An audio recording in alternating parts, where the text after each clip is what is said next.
By 2045, human civilization was paralyzed. A deep, collective anxiety known as future fear had taken hold as global temperatures climbed and thick smog choked the skies above our largest megacities. To survive a crisis of this magnitude, the prevailing logic among engineers was aggressive.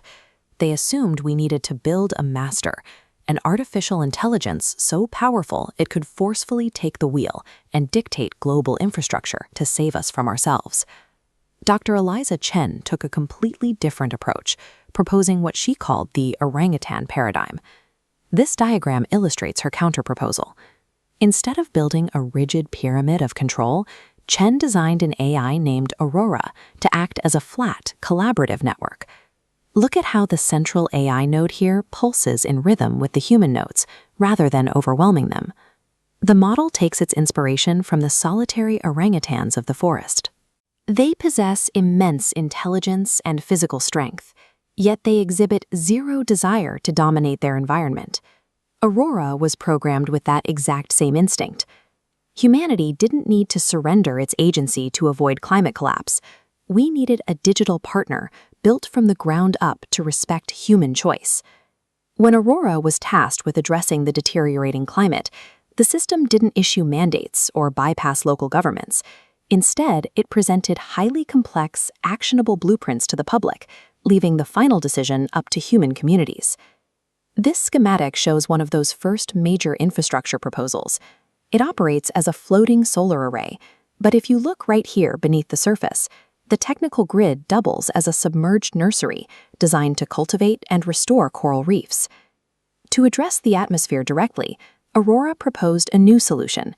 Specially engineered bacteria were deployed into the air.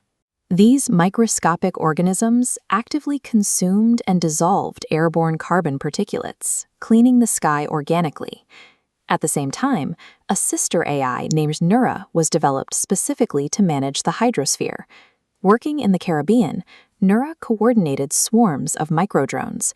When massive hurricanes formed, these drones physically picked up and relocated fragile coral fragments to safer, deeper waters until the storms passed. As these projects began producing surplus clean energy and revitalizing local fisheries, the tangible results shifted the global mood. The visibility of these successes encouraged more nations to adopt Aurora's blueprints, replacing the old future fear with a measurable momentum for restoration. The restoration effort quickly expanded beyond human-machine collaboration. Nura began analyzing complex sound patterns to establish direct communication networks with biological species, starting with dolphin pods across the Atlantic. This topographical map illustrates the Atlantic network in action. These dolphin pods provided high-fidelity observations of deep-water thermal shifts, feeding real-time data into the grid. This allowed Nura to predict hurricane paths with a precision that satellite telemetry alone could not reach. Zooming out to the global level, we can see those oceanic data points syncing up with terrestrial networks. On land, a biologically enhanced orangutan named Surya served as a bridge, translating the forest's deep intuition into data that digital processing could interpret. The division of labor became highly specialized. Biological animal scouts monitored the hidden layers of the natural world. The AI systems processed that data to generate protective tools, and human teams on the ground executed the conservation strategies.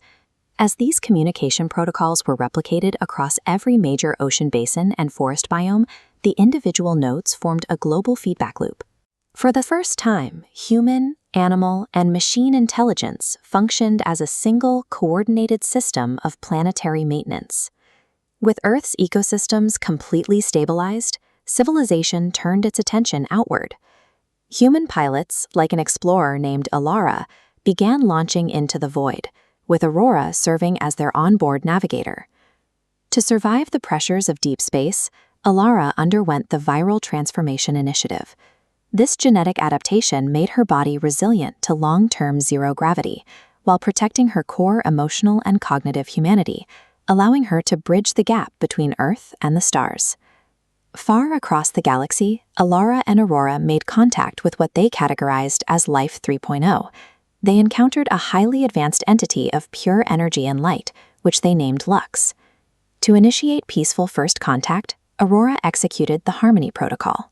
This visualization shows how the system translated the nuances of the human spirit, our intent and emotion, into a complex mathematical fractal, which then shifted into an oscillating sound wave that a non-biological entity could process. Lux responded with a symphony of structured light that mirrored the mathematical logic of Aurora's transmission. The complexity and tone of the response lacked any defensive or resource-claiming signals, suggesting a shared logic of cooperation rather than competition. The survival of the human species into the 25th century serves as the final evidence for Dr. Chen's work. The stability achieved through cooperation proved far more resilient than any system built on dominance.